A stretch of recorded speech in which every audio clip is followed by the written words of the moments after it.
Tiberias. Masih kurang semangat. Shalom Tiberias. Apa kabarnya? Banyak berkat, banyak mukjizat, banyak kuasa, banyak kepeng. Haleluya. Yuk jumpai dulu 1, 2, 3 orang, katakan kau pasti diberkati oleh Tuhan. Puji Tuhan. Puji Tuhan. Baiklah, tema atau judul khotbah kita hari ini berbicara tentang yaitu Yesus menyembuhkan orang lumpuh. Apa tema khotbah kita hari ini? Yesus menyembuhkan orang lumpuh. Kenapa saya membawakan tema ini, Bapak Ibu? Tentu ada alasannya. Alasannya adalah supaya saudara-saudara mengalami mujizat Tuhan setiap saat. Saudaraku, ada begitu banyak mujizat yang dilakukan oleh Yesus ketika yaitu dia berada di bumi ini dalam pelayanannya 3,5 tahun, Bapak Ibu. Bahkan di dalam kitab Injil juga dicatat bagaimana Yesus mengadakan mujizat-mujizatnya. Bapak Ibu, perlu saudara ketahui bahwa salah satu tujuan Allah memberikan mujizatnya kepada orang percaya adalah supaya mereka bertobat dan bersaksi di dalam Tuhan. Hari ini kita akan belajar dari kisah seorang lumpuh yang digotong oleh 4 orang. Mari sama-sama buka Alkitab kita, terambil di dalam Injil Markus pasal yang kedua, ayat yang pertama sampai dengan ayat yang ke-12. Injil Markus pasal yang kedua, ayat yang pertama sampai dengan ayat yang ke-12. Kita akan baca secara bergantian, saudaraku. Set pertama, nanti saudara ayat kedua. Lalu tiba di ayat ke-12, sama-sama kita baca. Yang sudah dapat katakan, wow, puji Tuhan. Kurang semangat lagi kita katakan, wow, puji Tuhan. Judul berikutnya adalah orang lumpuh disembuhkan. Kemudian sesudah lewat beberapa hari, waktu Yesus datang lagi ke Kapernaum, tersiarlah kabar bahwa ia ada di rumahnya. Surat 2. Ada orang-orang datang membawa kepadanya seorang lumpuh digotong oleh 4 saudara.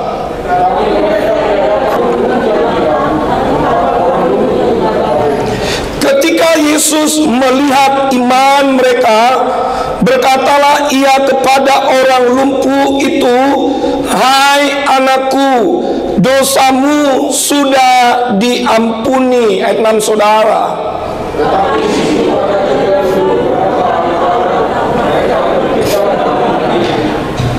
Mengapa orang ini berkata begitu? Ia mengucap Allah, siapa yang dapat mengampuni dosa selain daripada Allah sendiri? Ayat 8, saudara.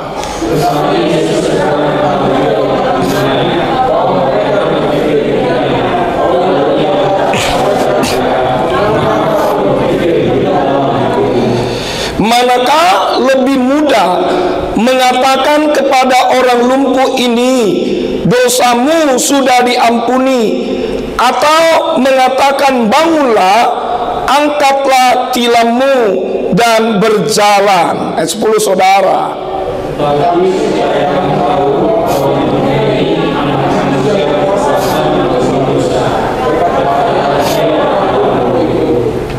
Kepadamu kukatakan, bangunlah, angkatlah tempat tidurmu dan pulanglah ke rumahmu. Ayat 12. Sama-sama kita baca 2, 3 ya. Dan orang itu pun bangun segera, mengangkat tempat tidurnya dan pergi keluar di hadapan orang-orang itu, sehingga mereka semua takjub lalu memuliakan Allah. Katanya, yang begini belum pernah kita lihat. Berbahagialah bagi setiap kita hari ini yang mendengarkan firman Tuhan serta melakukan firman Tuhan ini dalam kehidupan kita setiap hari. Bapak Ibu, peristiwa Yesus menyembuhkan orang lumpuh itu dicatat dalam 4 Injil, yaitu Matius, Markus, Lukas, dan Yohanes. Berbeda dengan diceritakan dalam Injil Yohanes, saudaraku. Injil Yohanes itu menceritakan lokasinya berada di Yerusalem, dekat pintu domba, sebuah kolam yang bernamanya Bethesda. Tetapi Bapak Ibu, di dalam Injil Matius, Markus, Lukas, waktu Yesus menyembuhkan seorang lumpuh, itu lokasinya yaitu di Galilea, atau disebut yang namanya Kapernaum. Bapak Ibu yang dikasihi dalam nama Yesus, kalau kita berbicara tentang Kapernaum, Kapernaum dalam bahasa Ibrani dikatakan Keparnaum, yang artinya kampung Naum. Nah, kampung Naum ini bukan hanya saja di mana Yesus tinggal berada, kampung Naum ini atau Kapernaum ini, dan di sanalah tinggal beberapa murid-murid Yesus seperti Petrus, Andreas, Yakobus, Yohanes, dan Matius pemungut cukai. Bapak Ibu, di Kapernaum pula Yesus sering mengajarkan berita Injil di sinagoge. Bahkan di Kapernaum inilah Yesus banyak mengadakan mujizat. Bapak Ibu, kalau saudara baca Alkitab saudara-saudaraku, di mana suatu ketika Yesus pernah mengusir roh jahat dari Gerasa. Lalu kemudian Yesus pernah menyembuhkan ibu mertua Petrus. Kalau saudara lihat di dalam Injil Matius, Markus, Lukas. Nah, menarik sekali Bapak Ibu kalau pembacaan nas tadi, di mana ada seorang lumpuh digotong oleh 4 orang. Bayangkan Bapak Ibu, Alkitab sudah mencatat rumah Yesus udah nggak muat, ya kan? Sampai keluar bahkan dalam rumahnya. Alkitab sudah mengatakan sampai-sampai seorang lumpuh ini digotong melalui atap rumah. Atap rumah itu dibobol sama ke-4 orang tadi. Tapi terjadi Bapak Ibu, Alkitab sudah mengatakan waktu seorang lumpuh ini berjumpa dengan Yesus, bahwa orang lumpuh ini disembuhkan. Waktu dia disembuhkan, Alkitab sudah mengatakan dia memuliakan Allah, dia memuji Allah, dan orang-orang sekitar itu, dan berkata, belum pernah kami lihat seperti ini. Nah, dalam belakang ini kita akan pelajari, menarik sekali, ada 3 hal yang dapat kita pelajari, di mana peristiwa Yesus menyembuhkan orang lumpuh. Yang pertama, di ayat 3 sampai dengan yang kelima, perhatikan baik. Ada orang-orang datang membawa kepadanya seorang lumpuh digotong oleh 4 orang, tetapi mereka tidak dapat membawanya kepadanya karena orang banyak itu. Lalu mereka membuka atap yang di atasnya. Sesudah terbuka, mereka menurunkan tilam tempat orang lumpuh itu terbalik. Ketika Yesus melihat mereka, berkatalah ia kepada orang lumpuh itu, "Hai anakku, dosamu sudah diampuni." Demikian yang berkata. Perhatikan di ayat ketiga dikatakan di sana, ada orang-orang datang membawa kepada Yesus seorang lumpuh digotong oleh empat orang. Itu artinya yang pertama Bapak Ibu yang dapat kita pelajari dari peristiwa Yesus menyembuhkan seorang lumpuh, yaitu milikilah teman atau sahabat yang takut akan Tuhan. Bilang sama saya, katakan, miliki teman, miliki sahabat yang takut akan Tuhan. Saudaraku yang dikasihi dalam nama Yesus, seorang lumpuh ini memiliki teman, memiliki sahabat yang baik. Saya percaya keempat sahabat ini mungkin mereka sudah berteman sejak lama. Tapi terjadi Bapak Ibu, inilah namanya pertemanan. Inilah yang namanya persahabatan, bahwa mereka ini adalah orang-orang yang takut akan Tuhan. Tahukah saudaraku, teman atau sahabat dapat mempengaruhi kehidupan saudara. Sekali lagi Bapak Ibu, teman atau sahabat dapat mempengaruhi kehidupan saya dan saudara. Makanya Salomo mengajarkan dalam kitab Amsal pasal 17 ayat 17 dikatakan, seorang sahabat menaruh kasih setiap waktu dan menjadi seorang saudara dalam kesukaran. Bahkan Alkitab sudah mengatakan juga, Rasul Paulus mengatakan, jangan sesat, pergaulan yang buruk merusak kebiasaan yang baik. Bapak Ibu yang dikasihi dalam nama Yesus, ada pepatah dunia mengatakan, ini saya mengutip dari pepatah dunia ya. Pepatah dunia bilang begini, bergaul dengan orang yang sukses, maka kita akan menjadi orang sukses. Setuju ya? Bergaul dengan orang jahat, maka kita akan menjadi orang jahat. Bergaul dengan orang perokok atau penjudi, maka kita akan menjadi seorang perokok atau penjudi. Tetapi ketika saya dan saudara bergaul dengan pendeta atau hamba Tuhan, maka kita akan menjadi seorang hamba Tuhan. Saudaraku,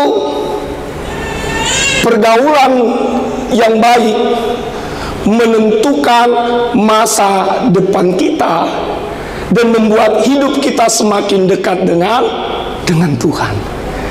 Makanya ada istilah sekarang Bapak Ibu, yaitu toxic relationship.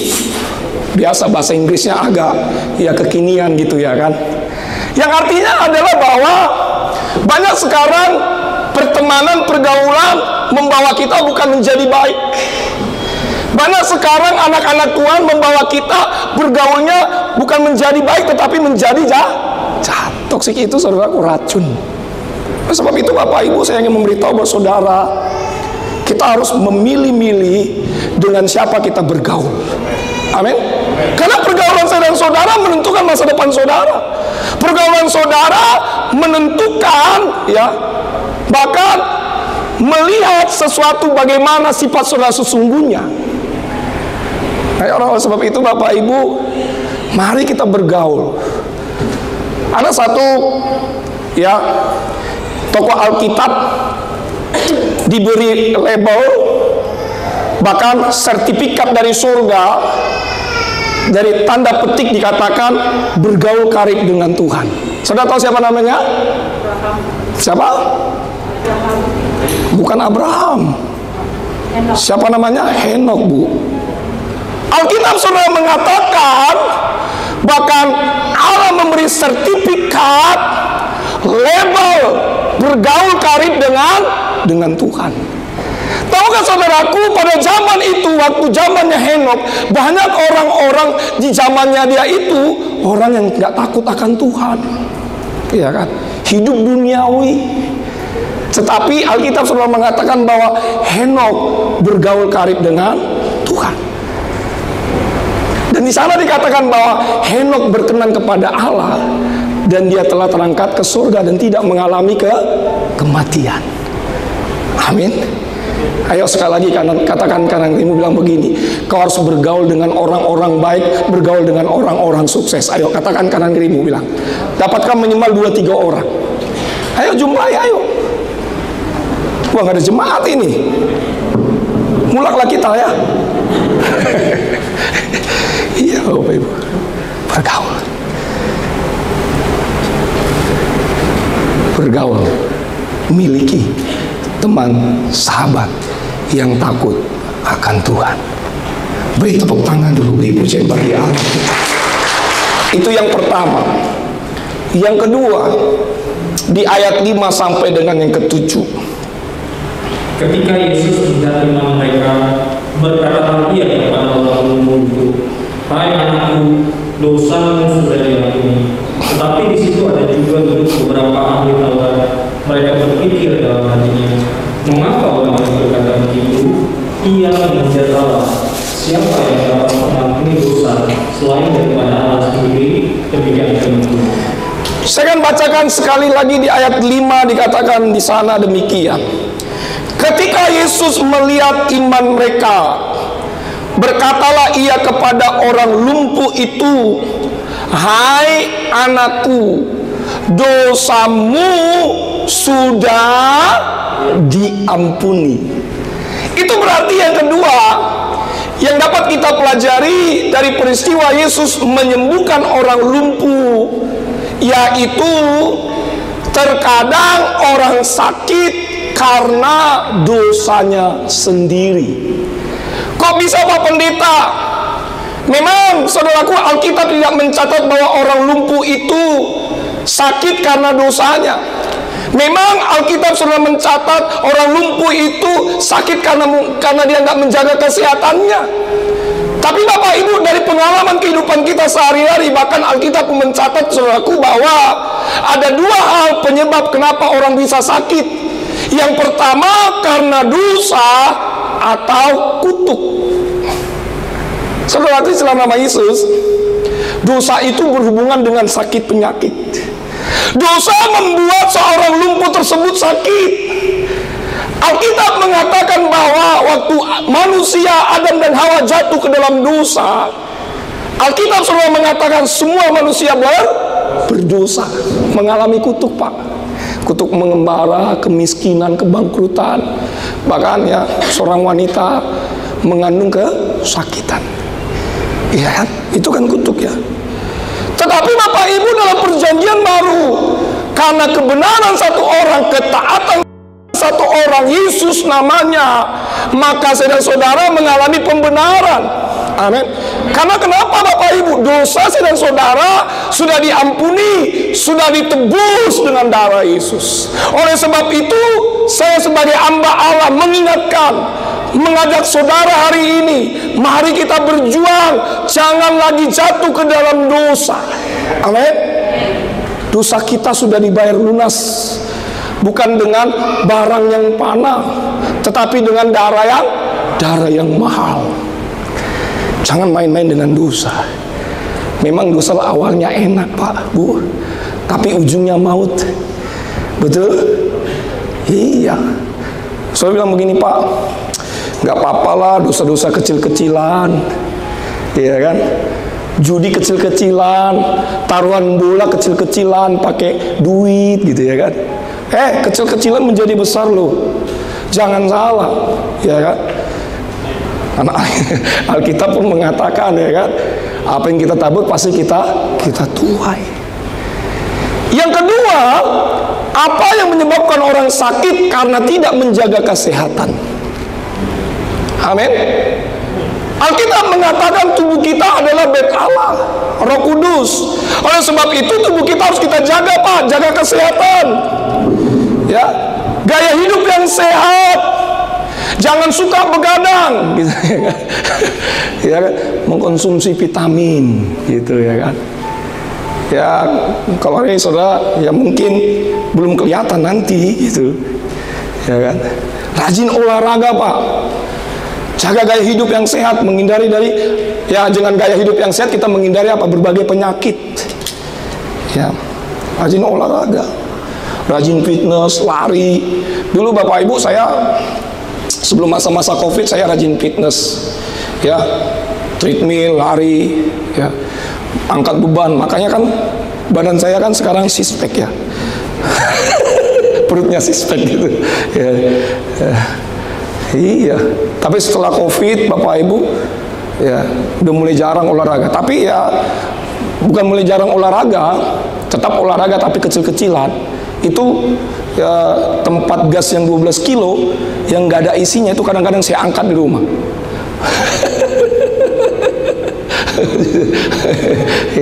Lari di tempat, jalan, push up, sit up gitu. Jaga kesehatan. Saya bilang begini Pak Pendeta, kan ada minyak urapan, ada perjamuan kudus. Waktu saya sakit nanti asam urat, darah tinggi, didoain sama Pak Pendeta Samuel. Dengar baik, kita perlu berhikmat. Karena tubuh kita adalah bait Roh Kudus, bait Allah. Ya Pak Pendeta, ya kalaupun nanti saya sakit, kata dokter, datang ke Tiberias, ya disembuhkan. Memang benar disembuhkan, memang benar mengalami mujizat. Tapi Alkitab mengatakan jangan mencobai Tuhan. Kalau dokter mengatakan, Pak, Bu, asam uratnya tinggi, kolesterolnya tinggi, kurangin daging, ya kan? Harus dikurangi, minyak-minyak dikurangi. Jangan mencobai Tuhan. Amin. Jaga kesehatan. Yang kedua, Bapak Ibu, yang dapat kita pelajari adalah bahwa peristiwa Yesus menyembuhkan orang lumpuh apa? Yang kedua, terkadang orang sakit karena dosanya sendiri. Ada satu kisah Bapak Ibu dicatat di dalam Injil Yohanes, bagaimana dosa orang ini diampuni oleh Allah. Ya, dosanya najis banget Bapak Ibu. Kalau sudah baca dalam Injil Yohanes pasal 8 ayat 1 sampai dengan 10, di sana saya akan ceritakan sedikit Bapak Ibu. Sewaktu Yesus sedang berada di bait Allah, maka ahli Taurat dan orang Farisi membawa kepada Yesus seorang yang kedapatan berbuat zina. Iya kan? Tapi yang terjadi Bapak Ibu, ahli Taurat dan orang Farisi berkata, Rabi, perempuan ini ketangkap basah ketika dia sedang berzina. Ahli Farisi orang Taurat bilang begini, dalam hukumnya Musa, orang ini harus dilempari pakai batu sampai mati. Sebenarnya ahli Taurat orang Farisi ini ingin mencoba Yesus. Dari kisah ini, dari cerita ini Bapak Ibu, Yesus mengatakan kepada perempuan yang kedapatan berbuat zina ini, Yesus cuma bilang begini, pergilah dan jangan berbuat dosa lagi. Mulai dari sekarang dosanya diampuni. Hebat Yesus kita, luar biasa Yesus kita. Kalau kita melihat Bapak Ibu, kasih Yesus itu luar biasa, tiada tandingannya. Kalau kita melihat kebesaran Yesus itu luar biasa, kebaikannya tidak bisa kita balas dengan harta kita, kehebatan kita. Ya, kalau kita lihat siapakah kita ini sesungguhnya di hadapan Allah. Sebenarnya kita tidak layak di hadapan Allah, tetapi kita dilayakkan oleh darahnya. Kita dikuduskan oleh darahnya, dosa kita diampuni. Bapak Ibu yang dikasih dalam nama Yesus, mungkin kita sering jatuh ke dalam dosa atau kekubangan yang sama. Tapi saya sebagai hamba Allah ingin memberitahu kepada saudara, jangan lupa bangkit dari kejatuhan. Jangan berlama-lama di dalam dosa, bertobatlah. Bilang sama saya, katakan bertobatlah. Waktu saya dan saudara bertobat, maka kita dipulihkan oleh Allah. Doa saya dan saudara dijawab oleh Allah. Beri tepuk tangan dulu, beri pujian bagi Allah kita. Itu yang kedua. Yang ketiga, yang terakhir, di ayat 8 sampai dengan ayat ke-12. Tetapi Yesus segera mengetahui dalam hatinya bahwa mereka berpikir demikian. Lalu Ia berkata kepada mereka, mengapa kamu berpikir begitu dalam hatimu? Manakah lebih mudah mengatakan kepada lembu ini, dosamu sudah diampuni, atau mengatakan, bangunlah, angkatlah tilammu dan berjalan. Tetapi supaya kamu tahu bahwa di dunia ini anak manusia berkuasa mengampuni dosa, berkatalah Ia kepada lembu itu, kepadamu katakan, bangunlah, angkatlah tempat tidurmu dan pulanglah ke rumah.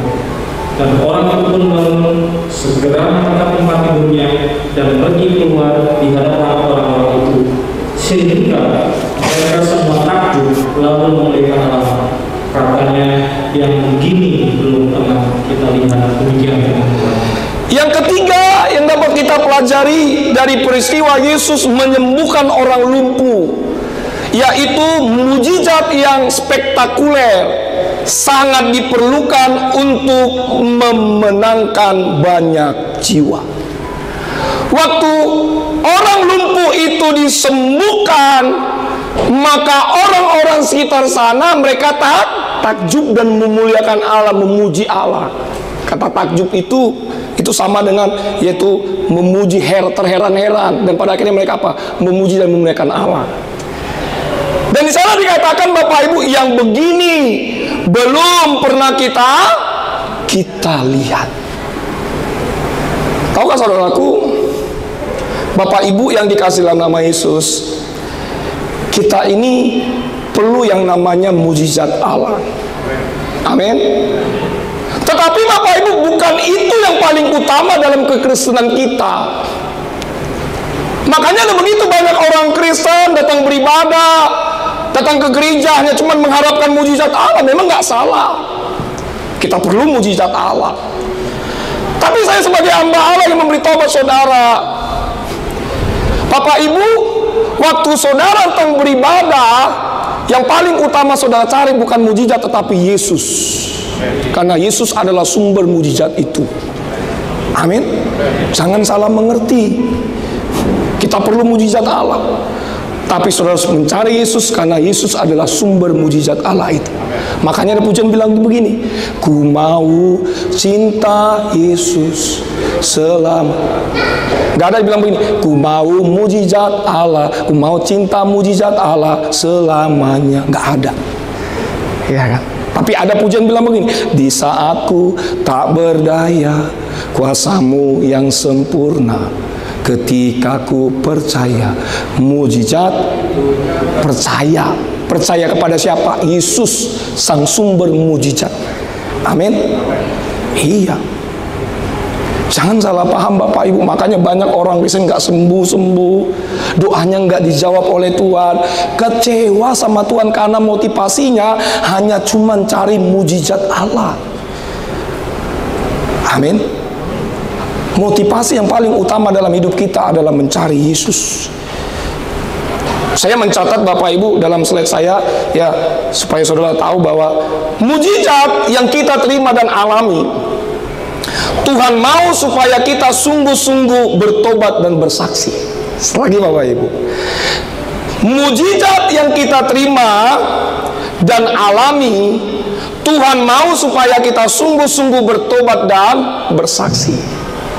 Nah, di Gereja Tiberias Indonesia telah terbukti mujizat yang begitu spektakuler sehingga memenangkan banyak jiwa bagi Kristus melalui sakramen-sakramen yang penuh kuasa. Kalau saudara sudah terima mujizat Allah, mari jangan lupa bersaksi. Amin. Iya, jangan lupa bersaksi. Saya ya pernah terima mujizat Allah ya dalam rumah tangga saya. Jadi waktu istri saya itu hamil, mengandung anak kedua. Jadi anak saya 2, istri saya 1. Ya, yang pertama itu namanya Isaya Meril Panjaitan, kelas 6 SD. Yang kedua namanya Dion Felix Panjaitan, ya, dan dia kelas 2 SD. Jadi waktu istri saya mengandung, ya, anak yang kedua umur 7 bulan. Bapak Ibu, waktu itu kan saya pelayanan ke Kalimantan. Awal-awal pertama kali saya khotbah Bapak Ibu Kalimantan, Banjarmasin, Palangkaraya, lalu Pontianak. Itu hampir 1 tahun saya khotbah terbang. Setiap Sabtu, Minggu, lalu pulang Senin ke Jakarta. Nah, saudaraku, apa yang terjadi hari Seninnya istri saya mau kerja itu. Istri saya sebenarnya bukan nggak bisa bawa motor, bisa. Cuman istri saya ini agak unik banget gitu orang. Bisa dia bawa motor. Di rumah saya ada motor gitu. Tapi memang nggak tahu kenapa dia memang orangnya agak unik gitu. Ya namanya kita sebagai suami kan tetap mencintai istri kita ya. Kita antar terus lah. Namanya kita tanggung jawab sebagai suami. Nah, itu kejadiannya hari Senin Bapak Ibu. Itu berapa tahun yang lalu saya udah bersaksi di Buletin Tiberias waktu itu. Lalu istri saya lagi kerja nih, sekitar jam 6 pagi. Karena saya masih di Kalimantan waktu itu, ya, pulangnya Senin gitu. Lalu saudaraku, apa yang terjadi?